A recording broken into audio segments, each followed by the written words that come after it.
মানে একজন চাষি নিজের বাড়ির জায়গার মধ্যে সব ধরনের চাষ করছে, এটা অন্য কৃষকদের উদ্বুদ্ধ হওয়া ভালো। এনার নাম উমেশ দাস, জাহারনগর, আমাদের পূর্বস্থলী ব্লক 1-এর। বাড়ির মধ্যেই মাশরুম আপনারা দেখেছেন চাষ করছে। বাড়ির মধ্যেই রেশম এর জন্য যে গুটি লাগে চাষ, রেশম চাষ, তার মধ্যে যে তুঁত পাতার চাষও এখানেই হচ্ছে। সেই তুঁত পাতাতে খেয়ে খেয়ে তো পোকা হচ্ছে, সেই পোকাটা একবার গুটি হবে, 23 দিন লাগে, এখনো গুটিটা দেখাতে পারলো না। আর এই গুটিগুলো ওকে দিতে হচ্ছে না, বীরভূম থেকে সে নিয়ে যায়, কেন ওখানে রেশম শিল্পী এটা আছে।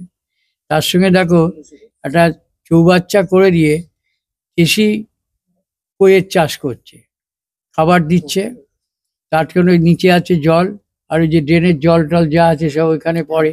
সেখানে কই মাছের চাষটা দেশি কই তো দুষ্প্রাপ্য, আর চুনো মাছ করি বলে ইন্টারেস্ট নিয়ে দেখতে এলাম।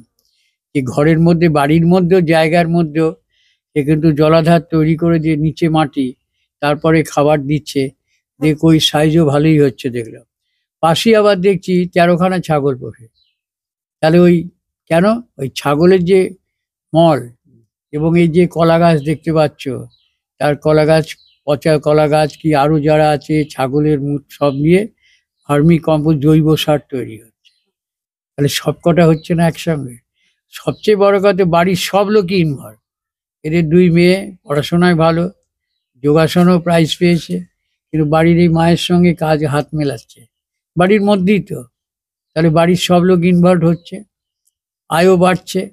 আর এই তোমার ভার্মি কম্পোস্ট এবার যে আমাদের কৃষি মেলায় ভালোই বিক্রি করেছে, শুনলেন আপনার কাছে। মাশরুম ওখানে তো ভালো বিক্রি হয়েছে। তা চাষিরা উদ্বুদ্ধ হোক। আমি যথারীতি কালনা মহকুমার হর্টিকালচার অফিসারের সঙ্গে কথা বলেছি ওর সামনে, ওরা আপনি এটা দেখুন, বিষয়টাকে নজরে আনবো, তাহলে আরো বড় করে অন্য চাষিরা যাতে উৎসাহিত হতে পারে। এটা প্রজেক্টের হতে একটা গোটা পরিবারে কটা প্রজেক্ট করছে বলো তো? একই সঙ্গে চৌবাচ্চা করে দিয়ে দেশি কইয়ের চাষ, একই সঙ্গে ভার্মি কম্পোস্ট সার, জৈব সার তৈরি করছে, একই সঙ্গে মাশরুম, একই সঙ্গে তুঁত চাষ, ওই যে তুঁতের পাতা গুটি, ওই রেশমের যে গুটিগুলো লাগে সেই গুটিতে পোকা তৈরি হচ্ছে, ওরা খুব ভালো খায়।